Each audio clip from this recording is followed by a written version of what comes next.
आज दिनांक 26 जानेवारी 2026 सोमवार असून आज प्रजासत्ताक दिन आहे आणि हिंदू पंचांगाच्या अनुसार माघ महिन्याच्या शुक्ल पक्षाची अष्टमी तिथी आहे. ज्योतिषीय दृष्टीने अष्टमी तिथी 21:20 पर्यंत राहील आणि त्यानंतर पुढील दिवशी नवमी तिथी राहील. तर मित्रांनो, चला आजच्या महत्त्वपूर्ण बातम्या पाहूया. मन की बात या कार्यक्रमात देशवासियांना संबोधित करताना पीएम मोदी म्हणाले की एआय, अवकाश, अणुऊर्जा, सेमीकंडक्टर, गतिशीलता, ग्रीन हायड्रोजन, तुम्ही कोणत्याही क्षेत्राचे नाव घ्या, त्यात तुम्हाला एक भारतीय स्टार्टअप काम करताना दिसेल. मी माझ्या सर्व तरुण मित्रांना सलाम करतो जे स्टार्टअपमध्ये सहभागी आहेत. भारतीय उत्पादने म्हणजे टॉप क्वालिटी आहे असे म्हणत त्यांनी स्वदेशी वस्तूंचे कौतुक केले. लाडकी बहीण योजनेबाबत महत्त्वाची बातमी आहे. राज्यातील बऱ्याच महिलांनी चुकीच्या पद्धतीने ई-केवायसी केली, तर काहींची तांत्रिक अडचणींमुळे ई-केवायसी पूर्ण होऊ शकली नाही. यासाठी सरकारने अंगणवाडी सेविकांच्या मदतीने प्रत्यक्ष पडताळणीचा निर्णय घेतला. मात्र याला अंगणवाडी सेविकांनी तीव्र विरोध दर्शवला. योजनाबाह्य कामांचा भार असल्याचे त्यांनी सांगितले. प्रत्यक्ष पडताळणी झाली नाही तर 1500 रुपये बंद होऊ शकतात. केंद्रीय गृहमंत्री अमित शहा यांचा नांदेड दौरा काही कारणास्तव रद्द झाला आहे.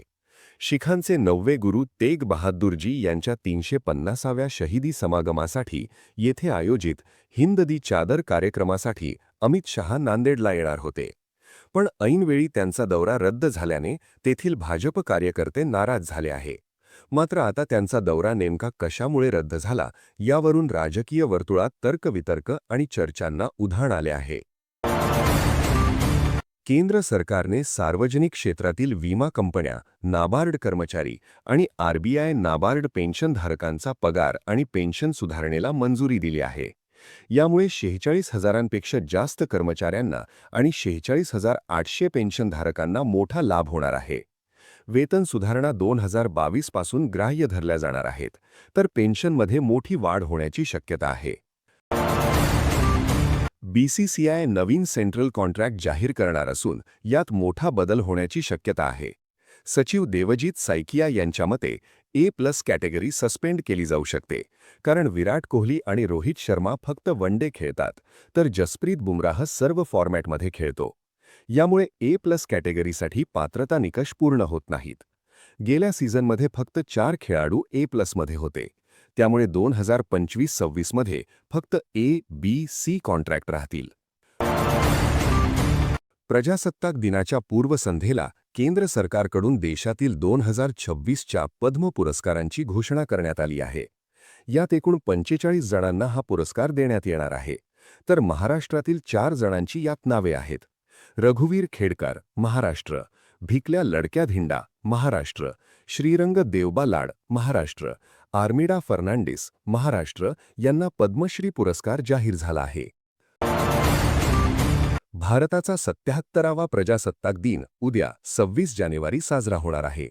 त्याआधी विविध पुरस्कारांच्या घोषणा होत आहेत. आता देशातील पोलीस, अग्निशमन, होमगार्ड आणि सुधारणात्मक सेवेतील 998 अधिकारी आणि कर्मचाऱ्यांना शौर्य आणि सेवा पदके जाहीर झाली आहेत. प्रजासत्ताक दिनाच्या पूर्वसंध्येला गृह मंत्रालयामार्फत दरवर्षी पोलीस, अग्निशमन, होमगार्ड आणि सुधारणात्मक सेवेसाठी शौर्य आणि सेवा पदके केली जातात. बांगलादेशने पुढील महिन्यात होणाऱ्या T20 वर्ल्ड कपमध्ये भारतात खेळण्यास नकार दिला. त्याची जागा आता स्कॉटलँडच्या संघाला देण्यात आली आहे.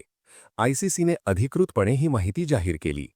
बांगलादेशने भारतासोबत असलेला तणाव व सुरक्षेचा हवाला देत सामने भारताऐवजी श्रीलंकेत खेळण्याची मागणी केली. दरम्यान T20 वर्ल्ड कप 7 फेब्रुवारीपासून भारत व श्रीलंके येथे सुरू होईल व पाकिस्तानचे सामने श्रीलंकेत खेळले जातील. मुख्यमंत्री देवेंद्र फडणवीस यांनी तखत सचखंड श्री हजूर अबचल नगर साहेबजी गुरुद्वाराचे दर्शन घेतले. यावेळी आंध्र प्रदेश उपमुख्यमंत्री कोनीडला पवन कल्याण उपस्थित होते. पवन कल्याण हे साऊथचे सुपरस्टार असून ते नांदेडमध्ये आले आहेत. यावेळी त्यांनी केलेल्या लुकची चर्चा होत आहे. तसेच फडणवीस यांनी केलेल्या लुकची चर्चा होत आहे. याचे फोटो समोर आले आहेत.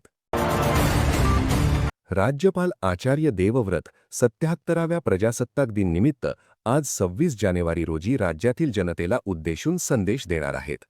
हा संदेश सकाळी 8:30 दूरदर्शनच्या सह्याद्री वाहिनीवरून तर आकाशवाणीच्या अस्मिता वाहिनीवरून सकाळी 9 वाजता प्रसारित केला जाईल. प्रजासत्ताक दिन स्वागत समारंभाचे आयोजन फक्त निमंत्रितांसाठी आज सायंकाळी 5 वाजता लोकभवन मुंबई येथे करण्यात आले आहे. सरकारने पद्म पुरस्कारांची घोषणा केली आहे. चित्रपट अभिनेते धर्मेंद्र यांना मरणोत्तर पद्म विभूषण पुरस्कार जाहीर झाला आहे. तर झारखंड राज्याच्या आंदोलनात महत्त्वाची भूमिका निभावणारे नेते शिबू सोरेन यांना मरणोत्तर पद्मभूषण जाहीर झाला आहे.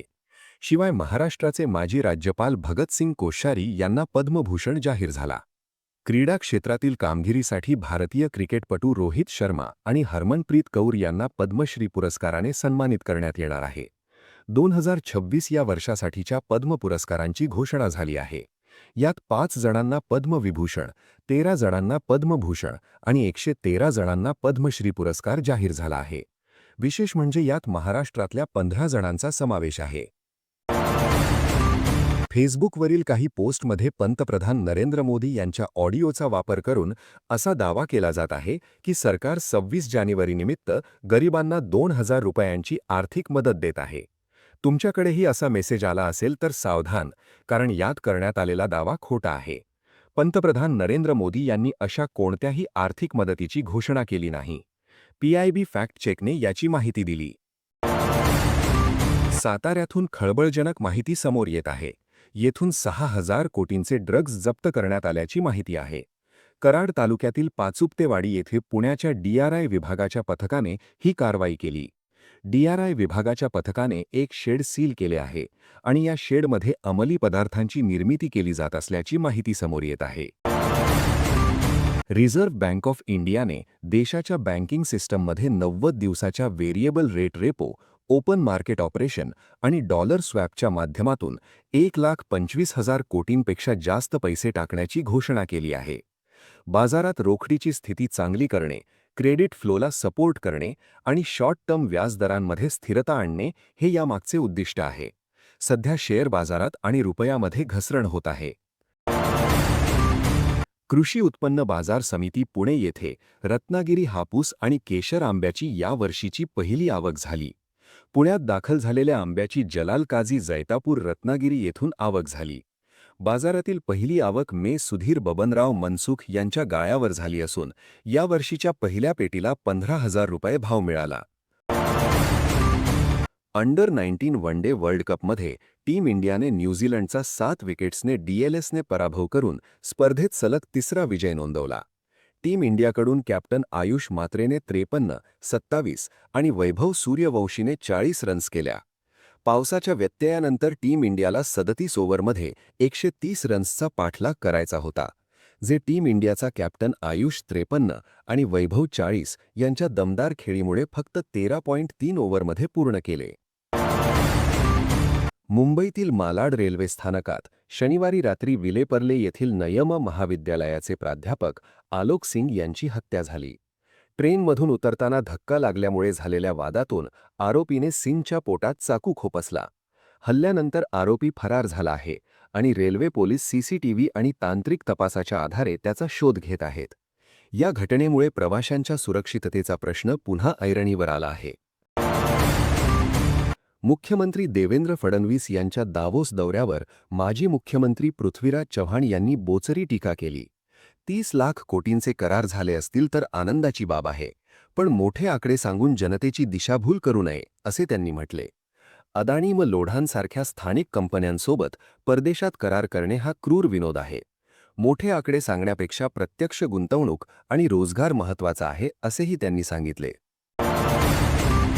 सोलापूरच्या बार्शी तालुक्यात जिल्हा परिषद आणि पंचायत समिती निवडणुकीसाठी स्थानिक पातळीवर पक्षीय मतभेद बाजूला सारून एक अजब महाआघाडी आकाराला आली आहे. शिवसेना, शिंदे आणि ठाकरे गट तसेच दोन्ही राष्ट्रवादी काँग्रेस पक्षांनी एकत्र येऊन महाआघाडी स्थापन केली आहे. ठाकरे गटाचे आमदार दिलीप सोपल यांनी सोशल मीडियावर एक पत्रक जाहीर करत या युतीची घोषणा केली आहे. इंडियन एक्सप्रेसच्या वृत्तानुसार आयसीसीने पाकिस्तानला सावध केले आहे की जर त्यांनी टी20 वर्ल्ड कप 2026 मधून माघार घेतली तर त्यांच्यावर बंदी घातली जाऊ शकते. वृत्तानुसार यामध्ये सर्व द्विपक्षीय सिरीज निलंबित करणे, पाकिस्तान सुपर लीगसाठी परदेशी खेळाडूंना न हरकत प्रमाणपत्र न देणे आणि आशिया कपमधून बाहेर काढणे यांचा समावेश असू शकतो.